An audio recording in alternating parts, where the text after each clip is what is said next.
Cristo. Más sabiduría.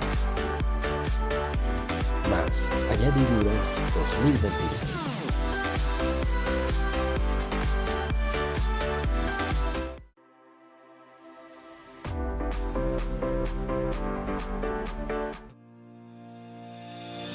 Visión, vida y poder.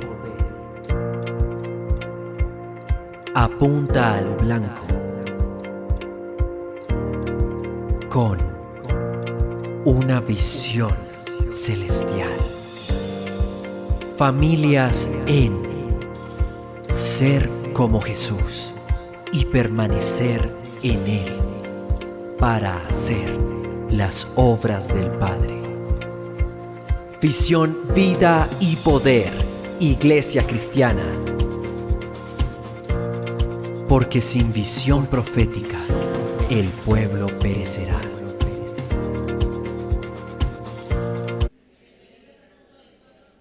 Así que ven, Pastor Esteban, y no sé si vas a pasar con la pastora Daniela, pero nos da mucha alegría verlos hoy, encaminar esas vidas a ser de bendición para la iglesia del Señor, ¿oíste?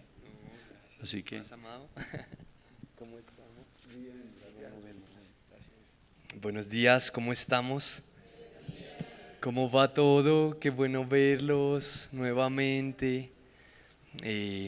Gracias por el privilegio de poder dar otra vez y compartir una coedificación junto con todo lo que sus pastores ya vienen sembrando y colocando en sus corazones.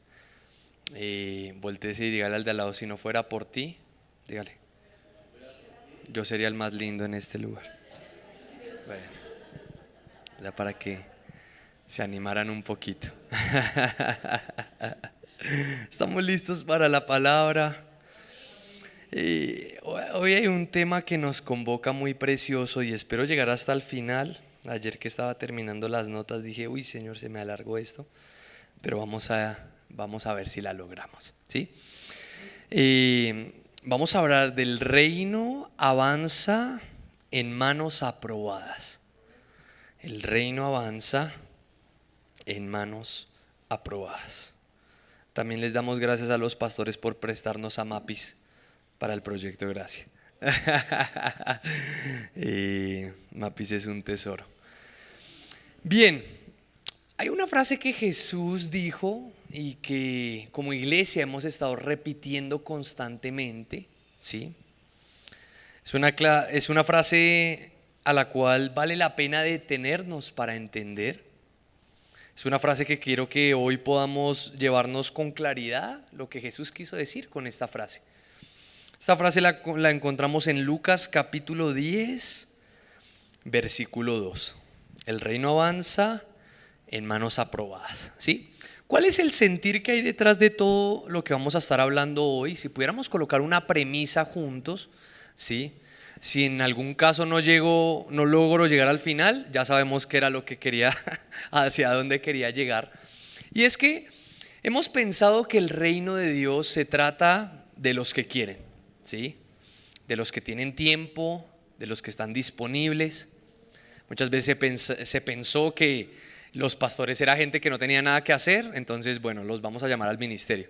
Sí, bueno, esta gente se la pasa desocupada, no tiene nada que hacer, entonces, no sé, pongámoslos a pastorear. Y entonces nos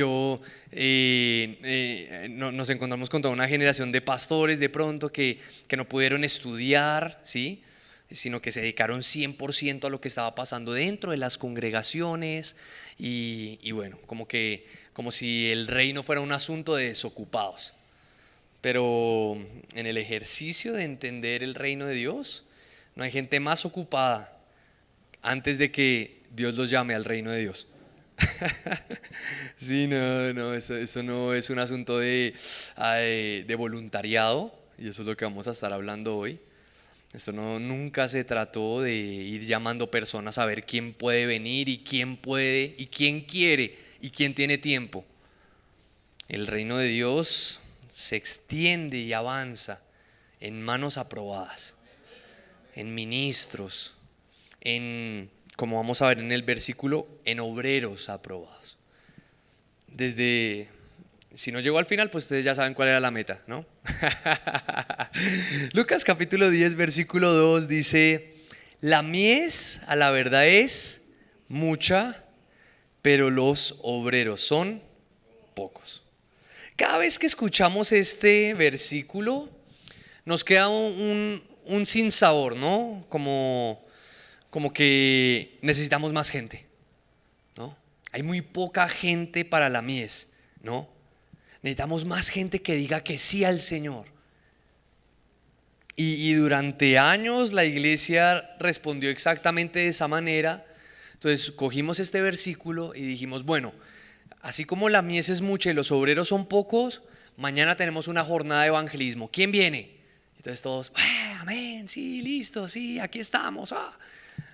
Y duró la jornada de evangelismo y otra vez, a traer gente. ¿Y cómo hacemos? ¿Y cómo avanza? Entonces este versículo ha sido un versículo que se ha utilizado muchísimo para interpretar o pensar que se necesita más gente para extender el reino de Dios. Y que vemos como resultado que la mies sigue esperando. Convocamos gente, convocamos reuniones, convocamos eventos y la mies sigue esperando afuera de nosotros. Entonces, esto nunca fue un asunto de cantidad, eso sí fue un asunto de calidad, ¿sí? Y vamos a coger eso y poder llevarlo un poco más a las escrituras. No porque no haya, o sea, en los años de la iglesia no es que no hubo gente que levantó las manos y dijo aquí estamos, ¿sí? El problema es que se levantó la mano, pero no fueron verdaderamente gente enviada. Porque los únicos que son enviados son los que son aprobados. Podemos estar haciendo muchas cosas sin ser enviados. La cantidad nunca fue el problema. El problema fue cómo es que podemos comenzar a formar como congregaciones locales. Porque algo que también voy a insistir mucho hoy es que las congregaciones locales son el futuro de las naciones. ¿Sí? Vamos a tener que entender qué son las congregaciones locales, por qué nos congregamos, como estaba diciendo el Paz Amado. Y eso va a tener mucho valor. Ok, comienzo con una pregunta. ¿Por qué hay tan pocos obreros? ¿Sí? ¿Por qué hay tan pocos obreros? El problema no es la cantidad de gente dispuesta, sino porque hay escasez de gente aprobada. Hay 3 diagnósticos que quiero hacerles acá en el corazón.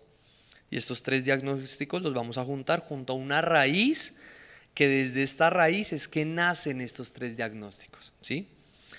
El primer diagnóstico es la ignorancia, porque hay muy pocos obreros aprobados. Como primer punto, la ignorancia.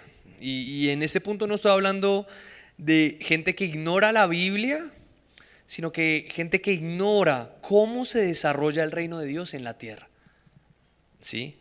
Cuando no se entiende que el reino no es una institución que hay que sostener, sino una vida que hay que manifestar, la participación se convierte en una función, el servicio se convierte en una tarea y la iglesia termina operando en una lógica empresarial que nunca debió haber existido.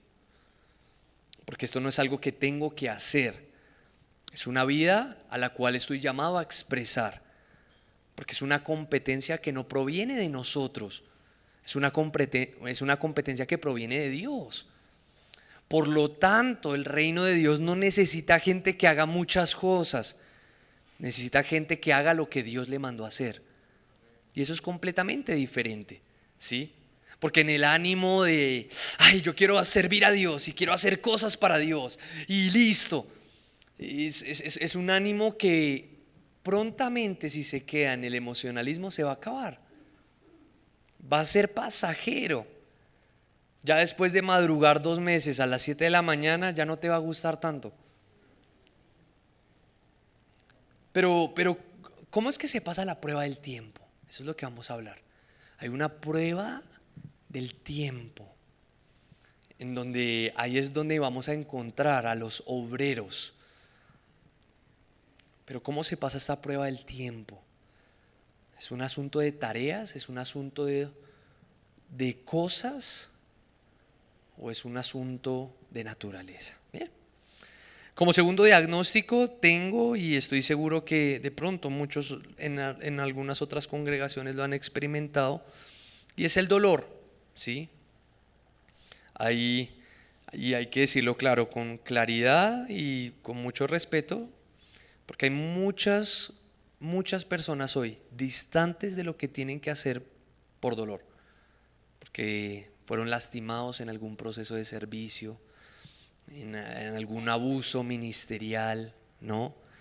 Nunca se entendió autoridad desde el diseño de Dios. Entonces puede haber un montón de personas lastimadas como diagnóstico.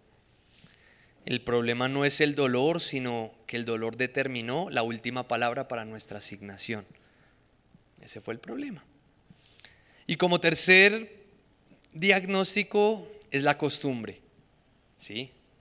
Y quizás esta es la más silenciosa de las tres, porque las heridas pues son visibles y se sienten, pero el acostumbrarse puede ser muchas veces, yo creo que el diagnóstico más peligroso.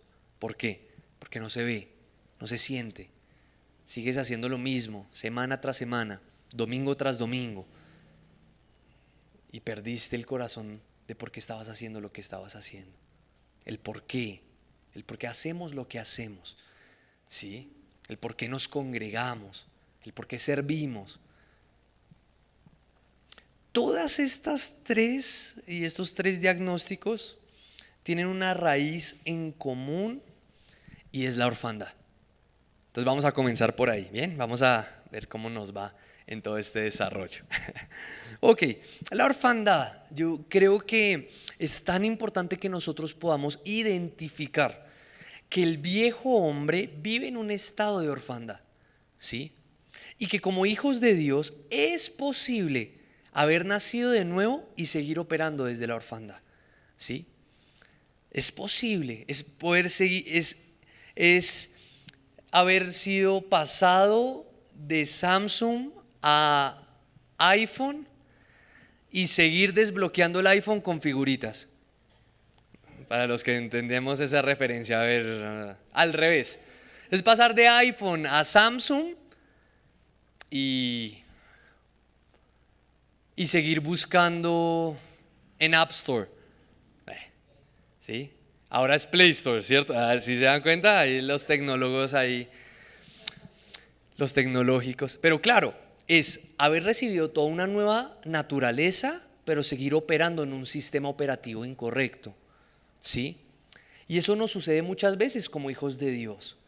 Entonces, el asunto nunca es, y el asunto nunca fue de falta de ganas. El asunto siempre fue del sistema operativo desde el cual estoy participando de la edificación de la casa de Dios, ¿sí? Porque si el sistema operativo sigue siendo la orfandad, miremos estos rasgos de la orfandad, porque esto va a ser súper fundamental. Cuando entendemos cómo edifica un huérfano, ¿sí? El huérfano construye, pero construye lo suyo propio. ¿Por qué? Porque el huérfano no tiene acceso a la casa del padre. Y como el huérfano perdió la casa del padre, no está levantando la casa del padre, está levantando su propia casa, ¿sí? El huérfano no tiene un diseño heredado, ¿sí? Entonces, como no tiene la casa del padre, como no vive en la casa del padre y como no disfruta de la paternidad del padre, entonces él mismo se está inventando cómo es que tiene que edificar. O sea, tras de que no está edificando la casa del padre, construye su propia casa, además lo hace a su manera. Lo hace a su manera, ¿por qué? Porque la paternidad no solamente es presencia del padre. La paternidad se trata de transferir diseño. La paternidad se trata de transferir identidad. Todos los hijos por diseño están llamados a heredar lo que los padres construyeron. Y yo podría darme a la tarea de desglosarles desde el antiguo pacto hasta el nuevo, hasta llegar a Cristo, siendo el heredero de todo lo que el Padre ha construido. y nosotros como hijos siendo coherederos de la edificación de la misma casa del Padre. ¡Wow! Pero claro, si yo sigo operando desde el sistema operativo del huérfano, inmediatamente, ¿qué hay en mi corazón? No hay casa primero. Entonces el huérfano piensa que todo se le ha privado, porque como está en un orfanatorio, no tiene casa, y como no tiene casa, entonces tiene que comenzar a construir todo desde cero, ¿sí? Y como tiene que comenzar a construir todo desde cero, entonces imagínate, él está probando, improvisando hasta que el diseño le funcione, ¿sí? Veamos más características del huérfano. El huérfano no tiene planos eternos, entonces traza los suyos con lo que tiene a la mano. Entonces ahí es donde tenemos gente haciendo matrimonio a su manera, criando a su manera, educando a su manera, trabajando a su manera, haciendo congregaciones a su manera, sin ver los planos. ¿Sí? Desde ya es tan importante entender que la edificación del reino de Dios no es solamente la congregación. El primer lugar donde el reino de Dios se edifica es en nuestros corazones. O sea, yo anhelo que cada vez más que miremos a Cristo, vamos a dejar de ver todas las áreas fragmentadas. La fragmentación hace parte del sistema operativo del viejo hombre. ¿Qué significa? Que los domingos voy a la iglesia y entre semana trabajo. Los domingos sirvo, pero entre semana estoy en lo secular. No existe la diferencia entre lo secular y lo divino. La tierra es de Dios. Toda verdad es verdad de Dios. Y hasta que no podamos levantar una iglesia que comience a ver el reino de Dios en todas las áreas de la vida, vamos a seguir edificando una sola expresión de la casa de Dios, que son las congregaciones. No, estamos levantando edificadores competentes que salen de este lugar con planos eternos a edificar en el lugar donde Dios los ha colocado.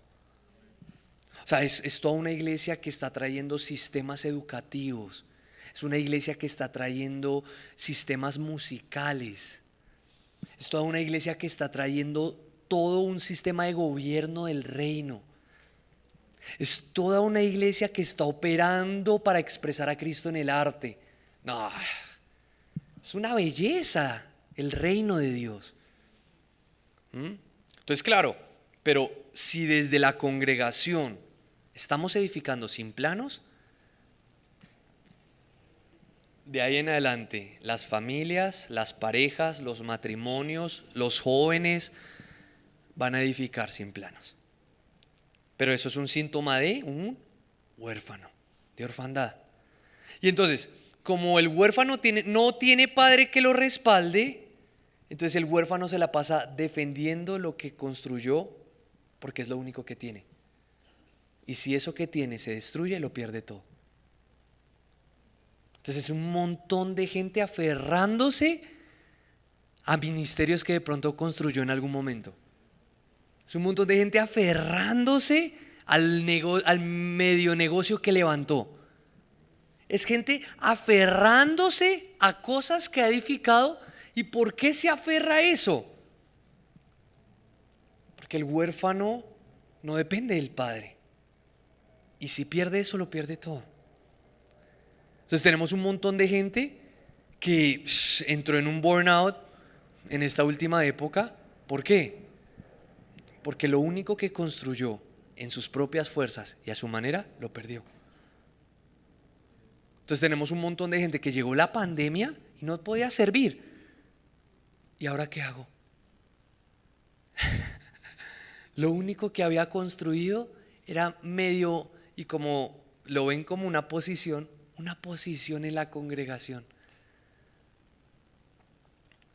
Entonces todo lo que vamos haciendo, entonces claro, como todo lo que construyó lo va construyendo él y no tiene seguridad, entonces esto se vuelve un ámbito competitivo. Entonces a ver, ¿quién más rápido llega a ser pastor?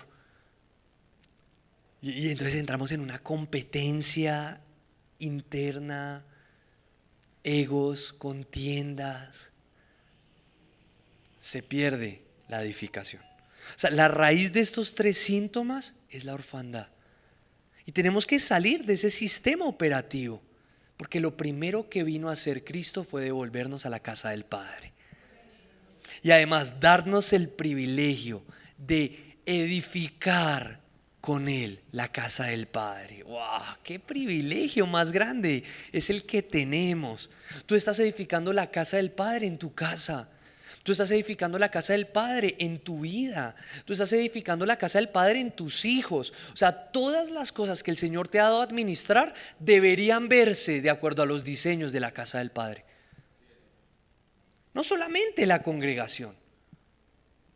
Y ese es un reto grandísimo que tenemos. Dejar de pensar que este lugar es la casa del Padre. Esta es una expresión de la casa del Padre. Pero junto a esta expresión, el mundo tiene que ver la casa del Padre en tu casa primero. El mundo tiene que ver el reino de Dios en tu vida, en cómo administras. Es imposible que los hijos de Dios seamos las personas más endeudadas.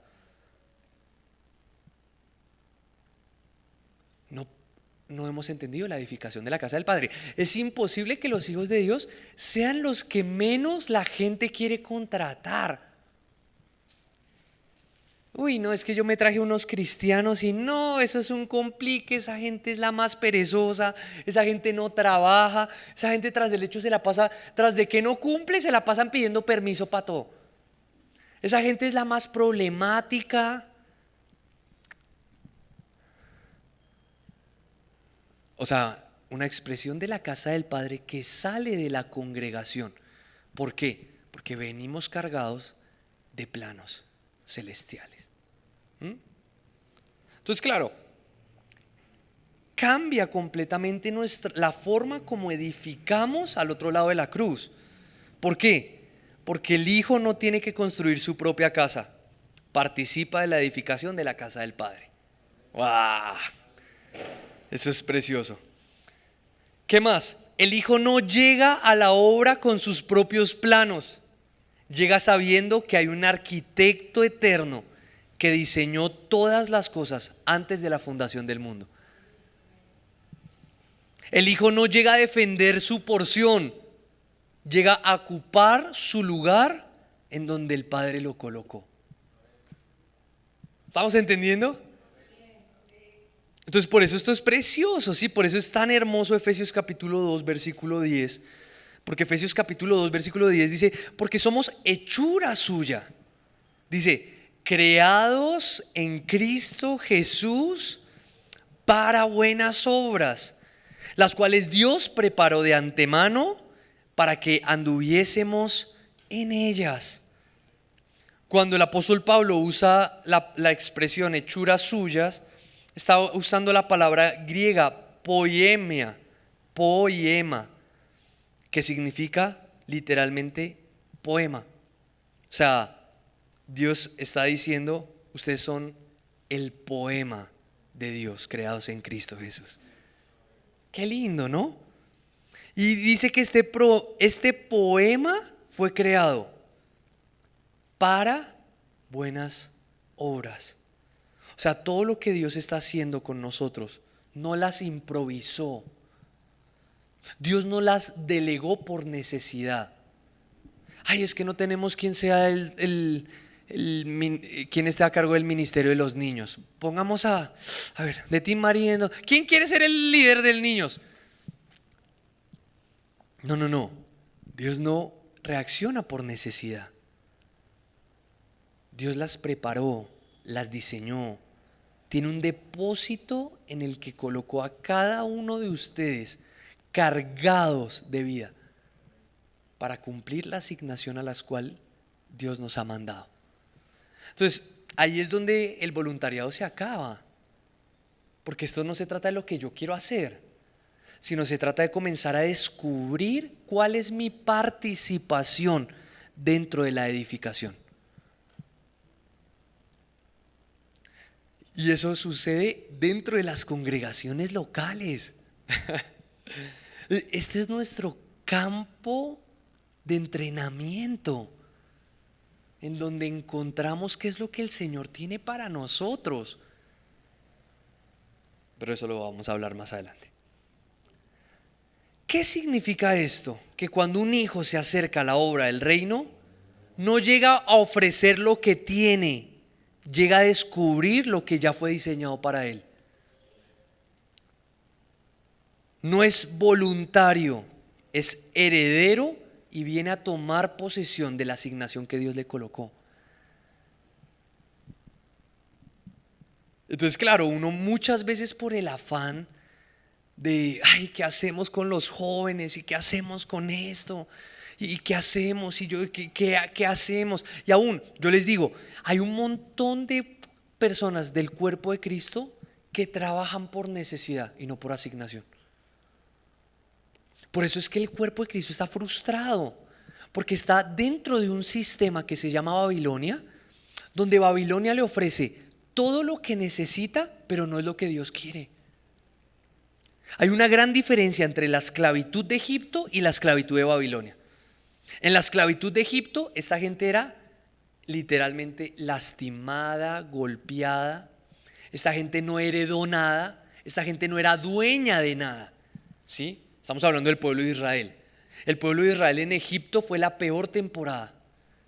Si queremos matarles a sus hijos, se los matamos ya. Porque es una orden del faraón. La esclavitud de Egipto. Esa fue la primera esclavitud del pueblo de Israel. Pero el pueblo de Israel vivió una segunda esclavitud y fue Babilonia. Pero el modelo de Babilonia es completamente distinto. Y présteme mucha atención a esto. Porque el modelo de Babilonia fue, listo, vengan, los esclavizamos, pero aquí no los vamos a lastimar. Acá lo que vamos a hacer es mezclarlos en el sistema. Les vamos a dar, ¿qué necesitan? ¿Casa? Tomen casa. ¿Qué necesitan? ¿Autos? Tomen autos. ¿Qué necesitan? ¿Trabajos? Bueno, ¿a qué te dedicas? ¿En qué eres bueno? Y comenzaron a ver, bueno, tú te vas a dedicar a esto, tú te vas a dedicar a esto, ¿y qué necesitas? Te damos todo lo que necesitas. Entonces, esta esclavitud fue diferente, porque de esta esclavitud de Egipto rogaban por salir. De esta esclavitud de Babilonia, nadie quería salir. Porque tenían todo. Pero nadie estaba siendo enviado a lo que Dios quería. Habían perdido el templo, habían perdido el mandato del Señor, habían perdido la ley de Dios, habían perdido el diseño del Padre. Hay un salmo que a mí me gusta muchísimo y es el salmo que dice, así como el ciervo brama por las aguas, así mi alma clama por ti. Pero este salmo no lo escribió David. Este salmo lo escribió un sacerdote dentro de la esclavitud en Babilonia. Él se ve al mismo, ve el sistema, se ve envuelto y dice, yo no quiero esto. Te perdimos a ti. Tenemos todo, pero te perdimos a ti. ¿Qué tiene que ver eso con nosotros? La primera esclavitud en Egipto es un tipo y sombra de cuando estábamos en el viejo hombre. Muertos en nuestros delitos y pecados. La esclavitud en Egipto es Efesios capítulo 2. Estábamos en el reino de las tinieblas. Nos gobernaba el pecado, nos gobernaba la culpa, nos gobernaban las tinieblas. Y bendito sea Jesús que con un solo cordero nos sacó de Egipto. ¿Sí? Al otro lado de la cruz. Pero la esclavitud de Babilonia, ¿sabe qué es la esclavitud de Babilonia? Es una iglesia que está llamada a transformar todas las áreas de la vida, pero el sistema se ha mezclado tanto con el sistema que perdió el diseño de lo que tenía que hacer en la tierra. Perdió los planos, perdió lo que Dios estaba edificando en la tierra. Entonces somos hijos de Dios que trabajamos, hacemos, nos movemos, todos los días estamos corriendo, pero no hay nada de la casa del Padre en nosotros. Entonces el reto, claro, el reto no es que el mundo está mal. El reto no es que el mundo es malo. El reto es que el mundo que vemos hoy es el resultado de la iglesia que tenemos. ¿Sí estamos entendiendo? ¿Están despiertos? Dígale al de al lado, ¿está despierto? ¿Estamos despiertos? Entonces, claro, el problema, las tinieblas no tienen ataque ofensivo. Las tinieblas aumentan con la ausencia de luz. Entonces tiene que volver a haber una iglesia responsable, obreros aprobados. ¿Se dan cuenta? Porque claro, el problema no era, no tengan amigos allá y no salgan allá y ni se contaminen nos amarramos acá adentro y perdimos lugar. Perdimos lugar en el gobierno, perdimos lugar en la educación, perdimos lugar en el arte, perdimos lugar en el desarrollo familiar. Hoy es el día que no podemos entrar a los colegios públicos como cristianos. ¿Usted sabía eso? Yo me muevo mucho en el ámbito de la educación. Y hoy es el día que solo lo que el gobierno permita es lo que entra a los colegios públicos. Y hoy tenemos un montón de casos dentro de los colegios públicos en donde el narcotráfico es el que está dirigiendo dentro de los colegios públicos.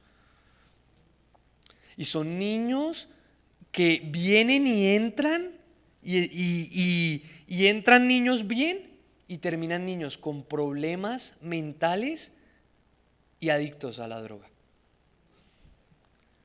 Porque hay toda una agenda de todo un sistema corrupto. ¿Dónde está la iglesia? No podemos dedicarnos solo a orar. No podemos dedicarnos solo a ungir las calles con aceite. O la iglesia comienza a ser obreros aprobados, que comienzan a tomar lugar en la casa del Padre y a expresar como hijos lo que Dios ya diseñó. Y ahí está el reto, ¿sí? Porque quiero ir combinando ambas, quiero ir combinando tanto el trabajo que hacemos aquí localmente, porque localmente se necesitan obreros aprobados, que pasen la prueba del tiempo. Pero también se necesitan obreros aprobados en cada una de las cosas que Dios te ha permitido administrar. ¿Cuántos saben que Cristo está en ustedes? ¿Sabe cuál es el problema? Que solo usted sabe. Nadie más. O sea, tú portas todo un ADN para reproducir la casa de Dios en todas las áreas de la vida y sigues mezclado con Babilonia. Edificas como Babilonia, edificas para Babilonia y vives para Babilonia. En búsqueda de sostenibilidad. Bueno, va a avanzar porque eso no les gustó mucho, como que bueno. Bien, ¿qué es realmente un obrero? ¿Sí? Volvamos a las palabras de Jesús en Mateo capítulo 9, versículo 37 al 38, ¿sí? Lo vamos a leer desde otro evangelio. Miren lo que dice las palabras de Jesús, Mateo capítulo 9, versículo 37 y versículo 38. Dice, la mies a la verdad es mucha, pero los obreros pocos. ¿Qué dice? Rogad pues al Señor de la mies que envíe obreros a su mies. ¿Sí? Acá lo que necesitamos es todo un proceso de hermenéutica correcta. ¿Sí? Necesitamos saber en qué contexto Jesús está diciendo lo que está diciendo. Porque en nuestro contexto un obrero, ¿qué es un obrero en nuestro contexto? Un obrero es un trabajador, ¿ok? ¿Qué más es un obrero? No tiene mucho valor, eso, gracias. Entonces, en nuestro contexto, el obrero es lo más bajo de la sociedad. ¿Sí? Es el que menos recompensa tiene. Es el que menos valor se le da. ¿Sí? Pero en los tiempos de Jesús, en la época de Jesús, la palabra que Jesús obró tiene una connotación completamente diferente que necesitamos estudiar juntos. La palabra que Jesús usó para obrero es la palabra ergates. Ergates no es simplemente alguien que hace algo. Ergates es alguien que trabaja con propósito, con asignación dentro de un marco definido. Se lo repito una vez más, ergates es alguien que trabaja con propósito, con asignación, dentro de un marco definido. En el mundo del primer siglo, el ergates no se autoproclamaba. Todo ergates era enviado. Era enviado por alguien con autoridad para hacerlo. No es como, digamos, pongamos un ejemplo para entender el contexto. No es como, digamos, en Estados Unidos, que hay un montón de migrantes. Viene un señor y les dice, bueno, estoy buscando a 15 para que trabajen $15 la hora. ¿Quién se pega? Y hay un montón, y los primeros 10 que se suban a la camioneta. Eso no es un ergates. Un ergates era alguien enviado. Era alguien contratado. Un ergates era un trabajador con asignación y con propósito. Es tan profunda esta palabra, porque me encanta esta palabra, que Jesús no dice, pida que hayan más voluntarios, necesitamos más gente. Dice, rueguen por enviados. O sea, rueguen por gente aprobada que pueda ser enviada desde las autoridades, entendiendo que esta gente ya pasó la prueba del tiempo. O sea, literalmente lo que Jesús está hablando, porque dice, rueguen al Señor de la mies que envíe. Es una palabra interesante de tenernos ahí, es la palabra griega ekbalo, que literalmente significa expulsar, despachar con fuerza. O sea, la misma palabra que Jesús usa para enviar obreros es la misma palabra que Jesús usa para echar fuera demonios. Expulsar, enviar, sacar. O sea, no es como, ay, ¿será que quién nos puede ayudar acá? No, es literalmente un envío con fuerza que no puede ningún obrero generar por él mismo. Por eso es alguien enviado. ¿Qué significa esto? Que el obrero genuino no decide ir, es enviado. Y no puede ser enviado quien no ha sido primero formado, probado y aprobado en el lugar donde Dios lo quiere.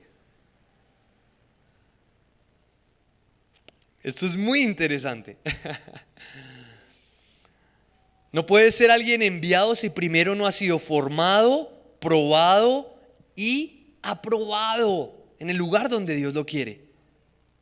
Y aquí es donde entra la palabra que el Nuevo Testamento usa para definir con precisión la palabra aprobado. ¿Quién es alguien aprobado? O sea, ya definimos que un obrero no solamente es alguien que hace algo. Un obrero es alguien enviado. Es alguien que ha sido probado, es alguien que ha sido formado y es alguien que ha sido aprobado por Dios, por lo tanto tiene la capacidad de ser enviado. Pero entonces, si es alguien enviado, ¿quién es un obrero aprobado? Y ahí viene la segunda palabra, que es la palabra dokimos, aprobado. ¿Sí?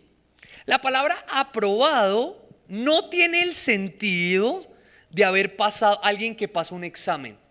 No es eso, aprobado. Aprobado es el sentido de ser hallado genuino. Ser hallado genuino. Es la palabra que se usaba para el metal que había pasado por el fuego. Y no es que quedó lo que sobrevivió, no.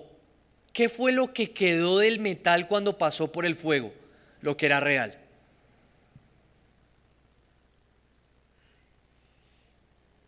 No sé, como que les está dando duro ahí o están dormidos o bueno, amén. Sí. Sí. O sea, alguien aprobado es alguien que verdaderamente al ser formado probó que verdaderamente era genuino para esa asignación. Y como probó que era genuino, es enviado. El problema, ¿cuál ha sido? Enviar gente que no ha sido formada. Es gente que solo ha tenido carisma, sin ser formada, probada y aprobada. Y cuando eso sucede por el afán de enviar gente, de preparar personas, que la obra crezca, terminamos perdiendo gente, lastimando personas y además, yo creo que es lo más crucial, dejando mal a Dios en medio de lo que hacemos. Alguien que verdaderamente es aprobado es alguien como Moisés. Y les voy a explicar por qué. Hay un versículo que la gente ama en la iglesia, que Dios le dice: Moisés, yo puedo quitarte a todo el pueblo. O sea, yo mato a todo el pueblo, literalmente. Y de ti yo haré una nación grande. Hay gente que diría: amén, pastor, sí, amén, gloria a Dios, de mí haz una nación grande, gracias. Recibo esa palabra profética, gloria a Dios. Pero cuando Moisés escuchó eso de Dios, Moisés dijo: no, Señor, ¿cómo vas a hacer eso? Y él usa una expresión de alguien aprobado. ¿Sabe cuál es esa expresión? Él dice: ¿qué pensarán las naciones de ti si haces eso? O sea, es muy fuerte Moisés en esa expresión, porque a Moisés ni siquiera le importa llevarse el crédito. Mire la propuesta de Dios. Moisés le está diciendo: ya, Moisés, me cansé de esta gente, toma tu familia y vamos a iniciar un nuevo pueblo. Y ya, tranquilo, nos libramos de esta gente. Pero Moisés literalmente no está preocupado ni por él ni por lo que está edificando, sino la pregunta de Moisés es: ¿qué dirán las naciones de ti cuando nos vean? ¿Qué dice la gente de ti cuando ve tu administración? Al revés, más bien, pongámoslo más profundo. ¿Qué dice la gente de Dios cuando ve tu administración? Cuando ve tu vida, cuando ve lo que Dios te ha entregado. ¿Qué dice la gente de Dios cuando te ve? Tenemos un obrero aprobado que en todo lo que está edificando está preocupado por: Señor, cuando me vean, te vean. Esos son obreros que han pasado la prueba del tiempo, que no están buscando posición ni intereses personales. Están buscando ser fiel a lo que el Señor les mandó. Listo. Por eso el apóstol Pablo insiste tanto, 2 de Timoteo capítulo 2, versículo 15. Dice: procura con diligencia presentarte a Dios que aprobado, o sea, real, genuino, como obrero que no tiene de qué avergonzarse. Primera de Corintios capítulo 11, versículo 19 dice: es preciso que hayan divisiones entre vosotros para que se hagan manifiestos entre vosotros los que son aprobados. La aprobación no es un título que se otorga, es una realidad que se revela.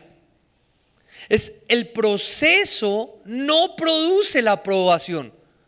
¿Qué es lo que produce el proceso? Expone que eres aprobado. No es que por medio del proceso me hice aprobado. No porque me desgasté, porque oré, porque perseveré. No, porque el proceso mostró que eres real. Que ese es el lugar que Dios tiene para ti. Entonces hay un montón de gente que no está entendiendo el proceso. Porque el proceso no es algo que se gana con esfuerzo. El proceso es algo que se gana con revelación. Entendiendo por qué el proceso. Y claro, y el proceso no me hace aprobado. No es que bueno, ya llevas 20 años en la iglesia, creo que ya puedes ser líder. No. ¿Qué hace el proceso? Que mediante el proceso pudimos ver que era real lo que había en ti. Es real lo que Dios está haciendo en tu vida. Lo comprobamos. ¿Estamos entendiendo? Entonces, cuando Jesús dice que los obreros son pocos, no está haciendo un llamado a un reclutamiento masivo. O sea, esto no es un call center. ¿Sí? ¿Quién quiere? ¿Quién quiere? ¿Quién quiere? Y todos, no, sí. ¿Cuánto dura la gente en un call center? Poco tiempo. ¿Por qué? Porque muchas veces no están buscando gente aprobada. Están buscando gente por jornadas, temporadas. ¿No? No. El reino de Dios no es un call center. ¿Qué está señalando Jesús? Jesús está señalando una escasez de personas que han pasado por el proceso y que han sido formadas en lo local, que han sido probadas en lo cotidiano y que siendo probadas están listas para ser enviadas con autoridad a la mies. Eso es muy precioso. Ya me iban a poner musiquita de fondo ahí. No. Entonces, el problema nunca fue la cantidad, el problema siempre fue la profundidad. ¿Sí? Quiero repetirles una vez más la frase pasada para que nos quede en el corazón. Jesús está señalando no una escasez de personas, sino una escasez de personas que han pasado por el proceso, que han sido formadas en lo local, que han sido probadas en lo cotidiano y que están siendo listas para ser despachadas, enviadas con la autoridad del Señor a la mies. Por eso es que les digo que las congregaciones locales son el futuro del mundo. Si entendemos nuestra función como congregación local. ¿Por qué? Porque las congregaciones locales forman obreros aprobados. O sea, la única institución en el mundo que puede formar obreros aprobados para el reino de Dios se llaman las congregaciones locales. ¡Wow! Son las únicas. Miren, ustedes pueden hacer coaching, maestría en psicología familiar y en trabajo con familias. Ustedes pueden hacer estudios y no ser obreros aprobados para el reino. Porque la única institución que puede formar la vida del Hijo en nosotros se llaman las congregaciones locales. Por eso hay un montón de gente que quiere, no, Señor, envíame a las naciones, envíame a predicar, envíame a hacer. Sí, Señor, aquí estoy para ir a Afganistán y salvar al mundo para Cristo. Y no da fruto en lo local.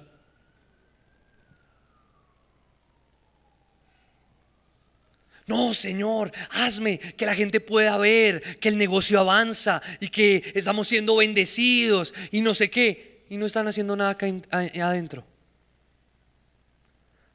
Porque lo que no da fruto en lo local no permanece en lo global.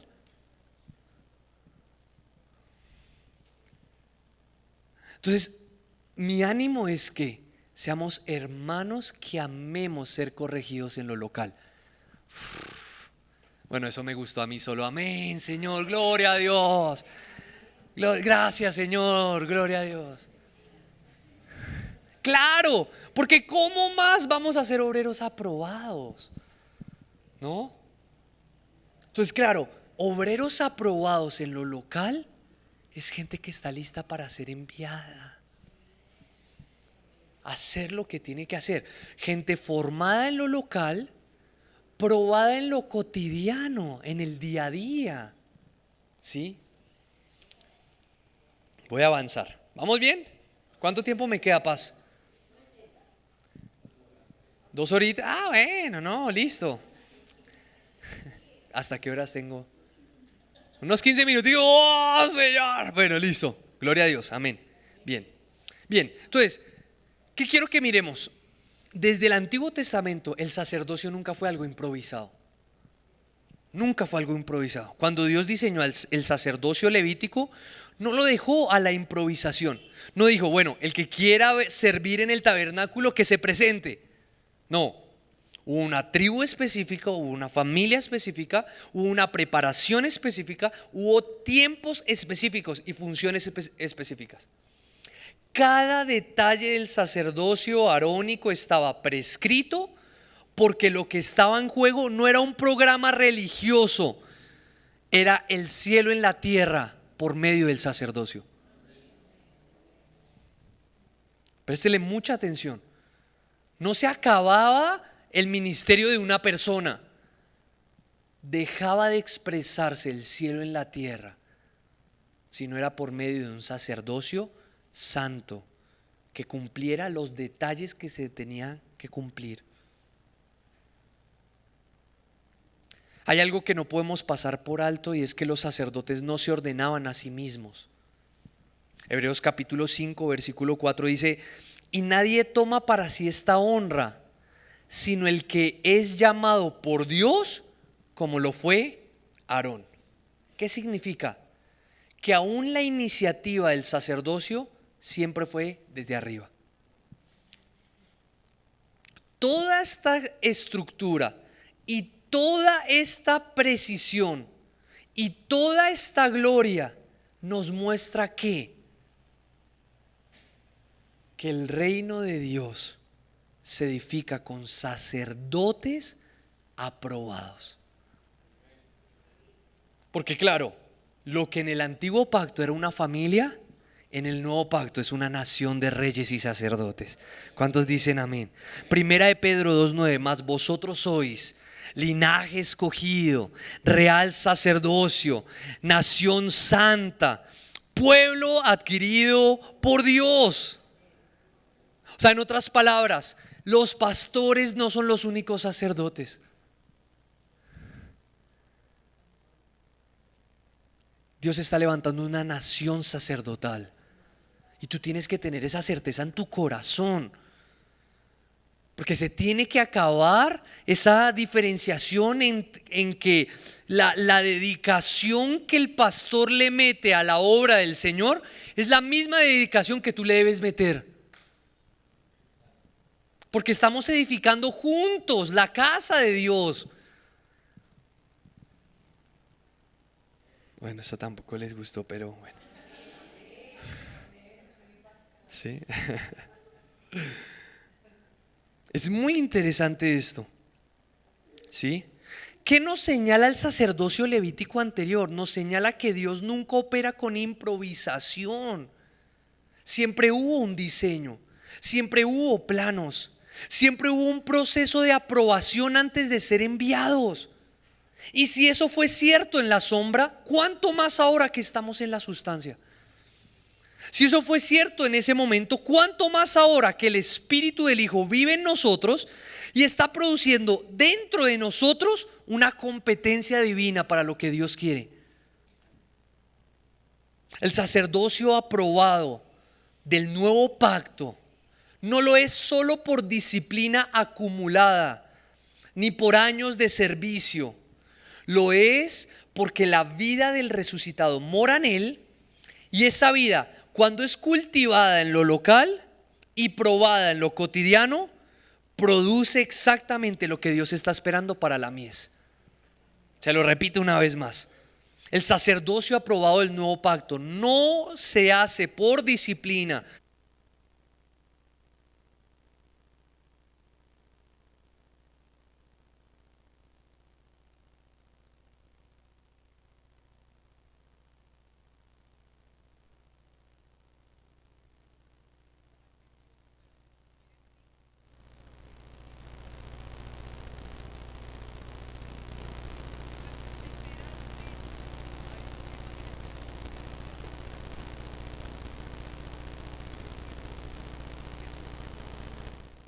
en las congregaciones locales.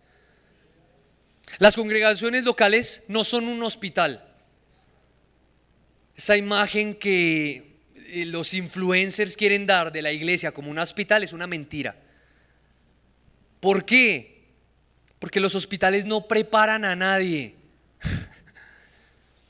Los hospitales reciben heridos y los mantienen cuidados intensivamente, indefinidamente, hasta que se recupere. Una congregación sana recibe heridos, los sana y los levanta para algo más grande. O sea, literalmente, aunque la misericordia es la puerta de la congregación local, no es el destino de la congregación local. El destino de la congregación local es comenzar a enviar personas para la mies. La congregación local no es un club de fans. Los fans solo consumen y aplauden y se entusiasman con la figura central. Pero nadie en un club de fans es formado para reemplazar a la figura que admiran. La congregación local no existe para producir admiradores de Cristo. Existe para producir gente que manifieste a Cristo en todas las áreas de la vida. Por eso no somos seguidores de Jesús. Lo expresamos y lo damos a conocer desde nuestro interior. La congregación local no es un club élite. Se tiene que acabar el elitismo espiritual, porque ha deformado y ha vuelto peligrosa la comunidad cristiana. Cuando la aprobación se convierte en estatus, es cuando deja de ser un lugar de servicio. Cuando los aprobados se vuelven una clase separada, en un lugar de una vanguardia formada hasta con guardaespaldas y no sé qué, se corrompió el sentir de los aprobados. Porque no hay mayor aprobado en el reino de Dios que el que está dispuesto a servir a la mesa. Entonces, la congregación local es un centro de entrenamiento. Los centros de entrenamiento tienen una lógica muy específica. Todo lo que sucede adentro está diseñado para preparar a alguien para lo que sucederá afuera. El entrenamiento no es el destino, es la preparación para el destino. Y aquí está la ley del reino que gobierna todo esto. Lo que se aprueba en lo local fructifica en lo global. Hermoso eso. Entonces, claro, tenemos la gran responsabilidad de dejar de ver la congregación local como un hospital, como un club de fans, como un club élite, y comenzar a verlo como un centro de entrenamiento. Aún les voy a colocar otra figura. Las congregaciones locales son laboratorios científicos. Los laboratorios científicos tienen dos ramas. Toda una rama filosófica investigativa, en donde hay un montón de científicos que están todo el tiempo investigando, pensando, filosofando. ¿Para qué qué? Para que venga toda otra rama empírica y a través del método científico comience a probar que todo lo que se investigó se puede ver.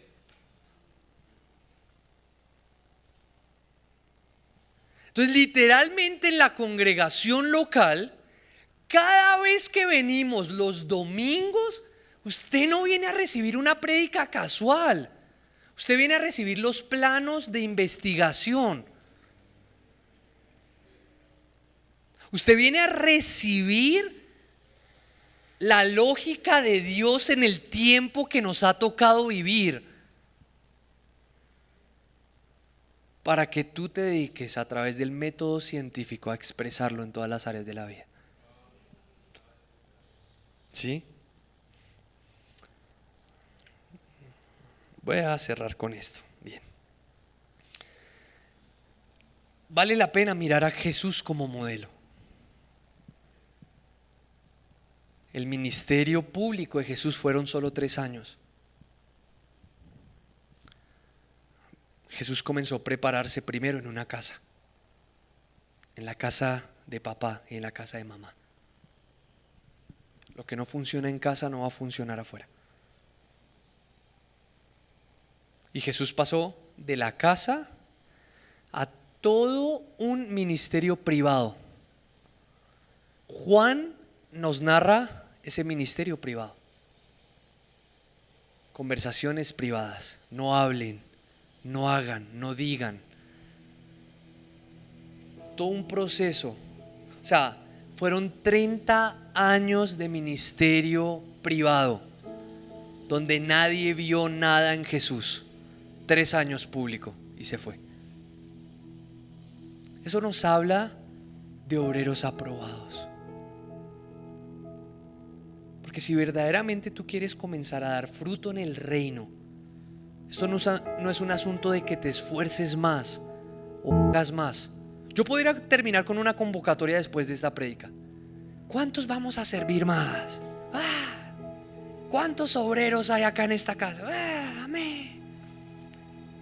Y entonces vamos a servir. Entonces acá voy a dejar una lista para todos los servidores nuevos que quieren ayudar al pastor Alirio y a la pastora Cecilia ahora. ¡Wow! ¡Gloria a Dios! Pero un llamado real que quiero hacerles es permitirte ser formado en lo local, ser probado en lo cotidiano y dejar que tus pastores te envíen en donde ellos vean que el Señor te colocó. Y es un reto esperar, es un reto ser probado, ¿sí? O sea, mi llamado, más que llamarte a hacer más o comprometerte más, es a permitirte pasar por el fuego para que salga lo genuino.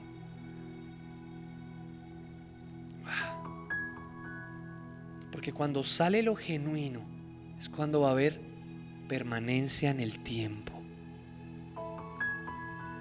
Y ese es el reto más grande. No se necesita más gente que haga, se necesita más gente que anhele ser probada. Ese es un reto grandísimo, amados. Es un reto grandísimo. Pero si no, el reino nunca se va a extender. Tú puedes decir, bueno, yo voy a servir a Dios y voy a hacer muchas cosas para Dios y amo a Dios y yo no necesito a nadie que me diga cómo tengo que llevar mi relación con Dios. Hay todo un movimiento en donde se piensa que no se necesitan las congregaciones locales. Mi relación con Dios es privada, es personal. Tu relación con Dios no es personal, es individual, pero no es personal. Es individual porque tiene que comenzar en tu interior, pero es corporativa porque nos está pasando a todos.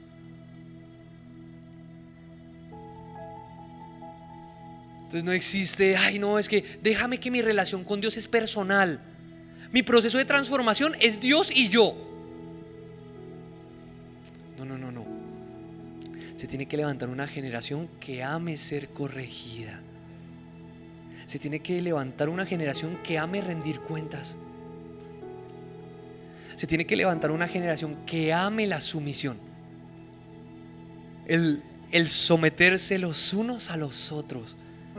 Porque solo ahí salen obreros aprobados. Claro, yo comienzo a exponerme al cuerpo. Y cuando yo me expongo al cuerpo, comienza a salir lo genuino. Claro, porque me encuentro con el hermanito que llega tarde todos los domingos cuando la hora de llegada era a las 7 de la mañana. Porque me encuentro con el hermanito que sin querer movió esto y todo el sonido se dañó. Porque me encuentro con el hermanito que no está de acuerdo con nada de la agenda que los pastores tienen. ¿Pero por qué? ¿Y por qué un retiro en Cota y no acá 5 minutos?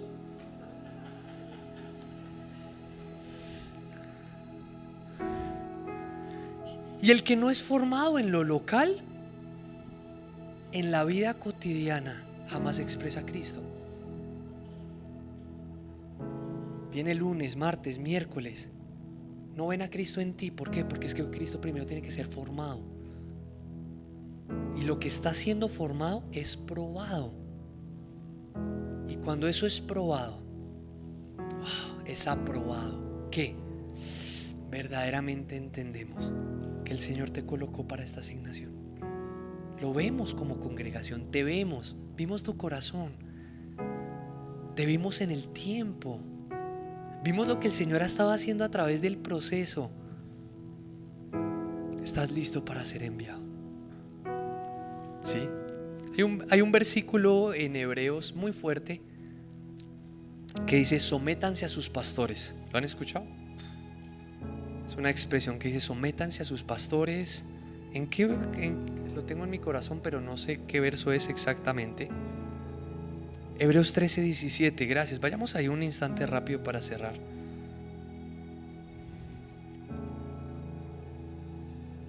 No fue muy motivacional mi charla, pero gloria a Dios. ¿Qué dice Hebreos 13:17? Dice: obedeced a vuestros pastores y sujetaos a ellos, porque ellos velan por vuestras almas como quienes han de dar cuentas, para que lo que hagan con alegría y no quejándose, porque esto no es provechoso. ¿Sabe qué significa sujetarse a ellos? Lo que el apóstol Pablo quiso decir es: déjense seducir, déjense instruir, déjense literalmente, mejor dicho, abran sus corazones para que lo que ellos tienen para ustedes lo reciban como de Dios. Eso está diciendo, ¿sí? Porque con este versículo había un montón de abusos de autoridad, religiosos. Pero literalmente está, la palabra expresión es esta: déjense persuadir. Porque el apóstol Pablo le dice a Timoteo, le da una cátedra, pero al final le dice: Timoteo, considera lo que te digo, y el Señor te dé entendimiento de todo. O sea, en otras palabras, Timoteo, date a la tarea de leer, escucharme, meditar, pensar, y deja que el Señor te dé entendimiento, ¿sí? Pero esta palabra de sujetarse es: por favor, déjense persuadir de sus pastores. O sea, crean que lo que Dios está depositando en sus pastores viene de Dios. Crean que lo que Dios está colocando en esta casa tan preciosa viene de Dios. Y ahí es donde yo estoy dispuesto a entrar en un proceso. Ahí es donde yo estoy dispuesto a decir: listo, Cota, ¿a qué horas es que está de acá? A las 6 de la mañana, listo. ¿Por qué? ¿Por qué? ¿Sí? Porque claro, el problema es seguir intentando extender el reino de Dios sin obreros aprobados. Porque esto no es el que quiere, este no es el que tiene muchas ganas, esto es el de obreros aprobados. Pónganse de pie. El llamado más grande que quiero dejar en sus corazones es gente que anhela ser formada en el tiempo. Amados, cada vez más estoy seguro que a la medida que vamos entendiendo las congregaciones locales van a coger todo un sentir diferente. Las congregaciones locales van a dejar de ser una guerrilla en el mundo y se van a convertir en centros de entrenamiento para el mundo. ¿Por qué hablo de guerrillas para el mundo? Porque es que una guerrilla es alguien que no se quiere juntar con la sociedad, no está de acuerdo con, ¿sí?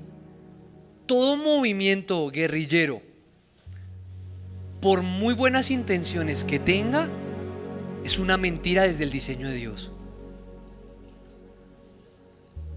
Porque simplemente es un montón de gente que no quiere ser formada. Sencillo, ya. Es un montón de gente que huérfana, tiene su propio modelo, tiene su propio diseño, tiene sus propios planos. Entonces la iglesia tiene que dejar de ser una guerrilla.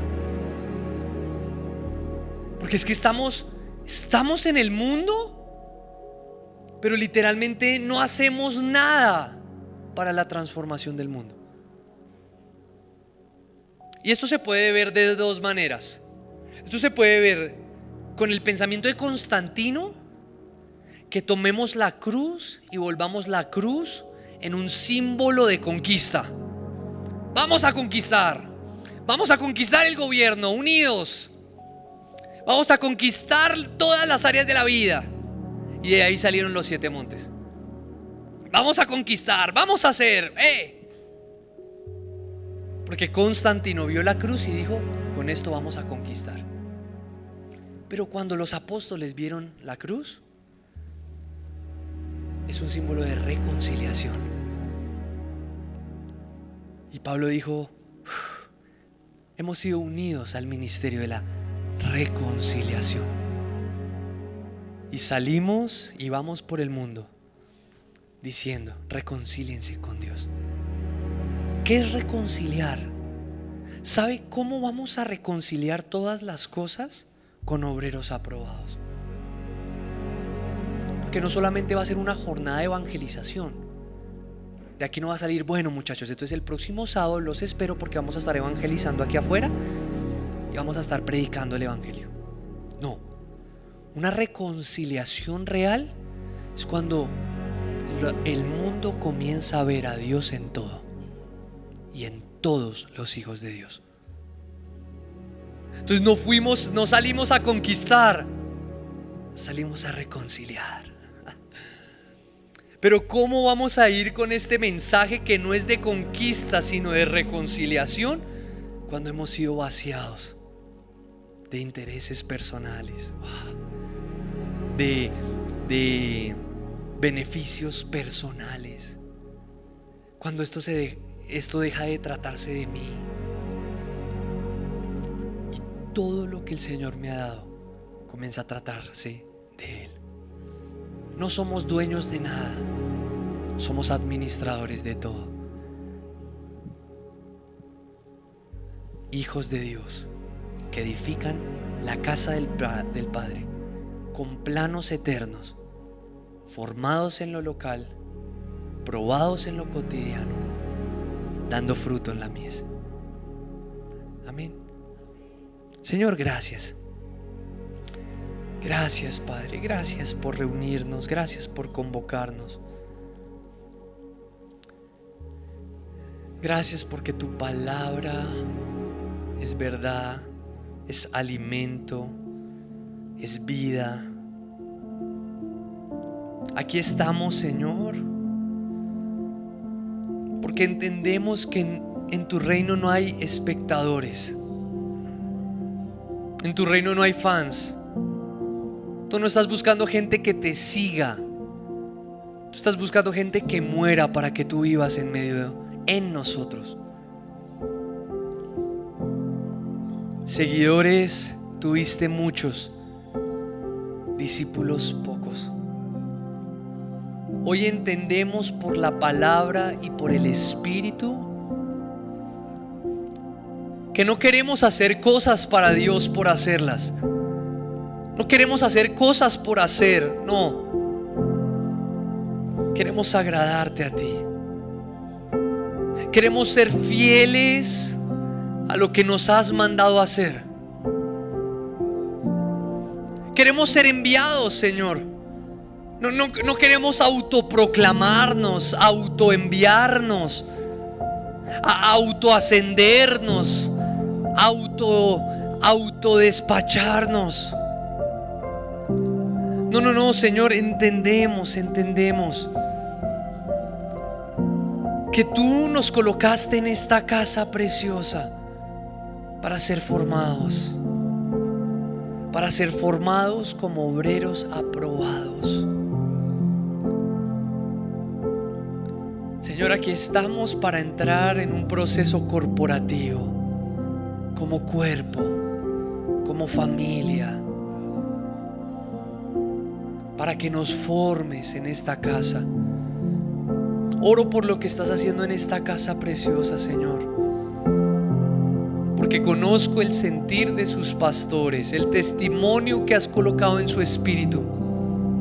Oro por lo que estás haciendo en esta casa, Señor, porque esta casa se convierte en un centro de entrenamiento de jóvenes, jovencitas, adultos, padres, madres,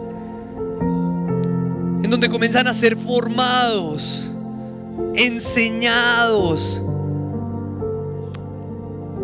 para que puedan comenzar a probar esto, a degustar de la vida de Cristo fuera de este lugar. Puedan comenzar a degustar de la vida de Cristo en sus casas. Puedan comenzar a degustar de la vida de Cristo en sus familias.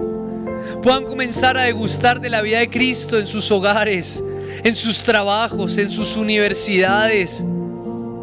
Puedan comenzar a degustar de la vida de Cristo en ellos,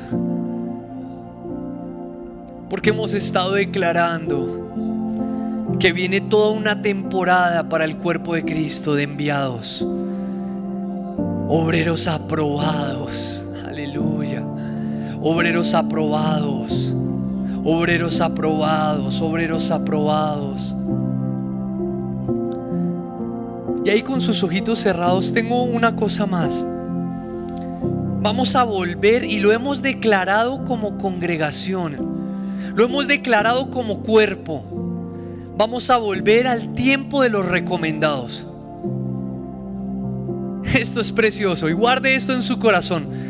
Guarde esto como una semilla. Vamos a volver al tiempo de los recomendados. ¿Sabe quién es alguien recomendado? Alguien como Mapis. Pero eso ya estaba en el Nuevo Testamento. El apóstol Pablo habla sobre Timoteo, sobre Sintique, sí, sobre Epafrodito, y comienza a decirles: yo anhelo, deseo enviarles a Timoteo. Yo anhelo, deseo enviarles para la edificación del cuerpo. Doy gracias a Dios porque Epafrodito se les apareció en el camino y fue y les ayudó. Esos son recomendados. Es gente que comienza dentro de lo local a ser tan entrenada, tan formada, y comienza a ser tan vaciada de intereses personales, comienza a ser tan vaciada de beneficios personales, que puede comenzar a ser enviada al cuerpo. Gloria a Dios. Que puede comenzar a ser enviada al cuerpo, a las naciones, a las ciudades, a los pueblos, a las familias, a los matrimonios. Gente recomendada porque ha sido aprobada. El tiempo de los recomendados. Guarden esto en su corazón, porque la iglesia está experimentando una reforma tan preciosa, donde esto ya no se tratará del superpastor o de la superunción, sino que se necesita un cuerpo. Jesús dijo: me preparaste cuerpo. Esos somos nosotros. Es una nación de sacerdotes. Es una nación de sacerdotes que se levanta aprobada. Aprobada. Gracias por lo que estás haciendo en esta casa, porque vendrán muchos más recomendados. Vendrán muchos más enviados. No porque se pusieron a hacer más cosas, no porque se pusieron a servir más, sino porque pasaron la prueba del tiempo. Pasaron la prueba de la sumisión los unos a los otros. Pasaron la prueba de dejarse persuadir, Pasaron la prueba de vaciarse, hermanos. ¿Y sabe por qué necesitamos vaciarnos? Porque en la edificación de la casa de Dios, todo interés personal es corrupción. En la edificación de la casa de Dios, todo anhelo personal es corrupto, porque la casa de Dios es de Él, los planos son de Él, lo que Él está diseñando Él ya lo sabe. Él no quiere tu carisma, Él no quiere tu disposición, Él quiere tu rendición para ser formado en lo local. Si podemos terminar juntos diciendo: Señor, aquí estamos, nos rendimos para ser formados, nos rendimos para ser formados, Señor, sí. Vacíanos de todo interés personal, vacíanos de todo afán de fama, vacíanos del ego, Señor, vacíanos de los beneficios personales, vacíanos. Necesitamos gente en el gobierno, no que haga muchas cosas o que pelee mucho. Necesitamos gente en el gobierno vaciada de intereses personales. Señor, necesitamos gente en la educación, no que quiera sacar negocio de los colegios, sino gente que se ha vaciado de todo beneficio personal para que tu casa sea edificada. Necesitamos empresarios del reino, no que estén pensando en cómo hacer más plata, sino que están vaciados de todo interés personal y solo están pensando en lo que tú quieres en la tierra. Señor, necesitamos más gente, ministros competentes en el interior de las congregaciones locales, que no busquen un pastorado, que no busquen fama, que no busquen ser reconocidos, sino que estén tan vaciados por la cruz que lo único que busquen es ser fieles a lo que nos has mandado a hacer. Nos vaciamos. Que esa sea tu oración un instante. Levanta tu voz y dale gracias al Señor, pero dile: Señor, nos vaciamos de intereses personales, de glorias personales, de beneficios personales, para que Cristo crezca, para que tú crezcas. Nos vaciamos de afanes personales, porque el huérfano es el único que está afanado por ser reconocido. El huérfano es el único que está afanado por ser honrado por lo que ha hecho. El huérfano es el único que tiene afán de no perder lo que ha construido. Pero los hijos disfrutamos de la abundancia de la casa del Padre. En la casa del Padre abunda provisión, abundan asignaciones, abundan dones, abundan ministerios, abunda la obra, abunda pan, abunda provisión, abunda paz, abunda amor.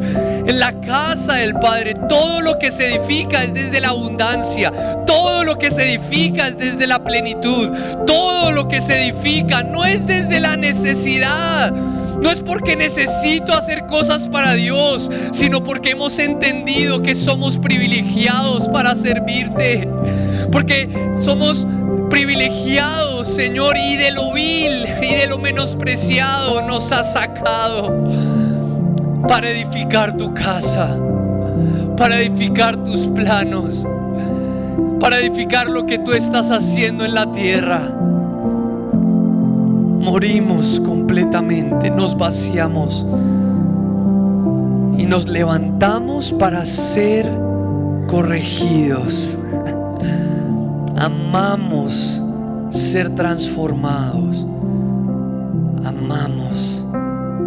Amamos ser formados. Obreros aprobados que extienden el reino de Dios en todo y en todos. Cristo Jesús. Amén, amén y amén. Amén. Te escuché, pero que quebrantar aquí. Amén. Bueno, estaba arriba con los niños, pero bajo, y su presencia nos quebranta. Amén. Yo quiero contarle a la iglesia que desde el año 2024, aquí le doy este testimonio al pastor Esteban y a su bella esposa. Estábamos que hacíamos conexión con ellos. En el 2024 tuvieron un congreso, ¿no? Allá de la PET. Pero resulta que yo lo vi después por YouTube. Y yo no, ¿por qué me perdí esto? ¿Por qué me lo perdí? Y bueno, comenzamos a escuchar esa palabra que nos comenzó a renovarnos aún más nuestra mente y nuestro entendimiento, y a darnos más luz y un entendimiento pleno de Cristo. Y ya para el 2025 dijimos, no nos lo perdemos. Estábamos atentos. Fuimos al congreso y llegó el 2026 y yo le decía aquí al pastor, yo quiero hacer conexión con el pastor Lambraño. Y aquí el pastor Alirio me decía, sí, pero nada, y pasaba. Y yo, oye, el teléfono, la conexión, y pasaba, y se pasaba el asunto, hasta que un día le dije, mira, yo quiero hablar con el pastor Esteban Lambraño. Entonces dice, yo tengo el teléfono. Y yo, ¿qué? ¿Tú tenías el teléfono? Sí, yo tengo el teléfono. ¿Cómo les parece? Y yo, por otro lado, luchando. Y contactamos al pastor y ha sido de gran bendición todo lo que nos ha pasado. Y yo digo que el Señor nos ha introducido en una mayor gracia. Mayor gracia, esa palabra dice de su plenitud recibimos todos y gracia sobre gracia. Y dice que Él da mayor gracia. Yo no sé cuántos están viviendo esta mayor gracia, porque es algo que se vive, amén. La gracia es Cristo y yo digo, lo vivimos, no tanto es una experiencia de un momento, lo vivimos, esa mayor gracia. Y en esa mayor gracia le dijimos al pastor que trajera esta palabra, porque si la palabra crece, los discípulos se multiplican, y si esa palabra crece en nosotros, pues los discípulos se van a multiplicar, amén. Bueno, un amén, pero que valga la pena, ¿no? Amén. Ahí como quien no quiere la cosa.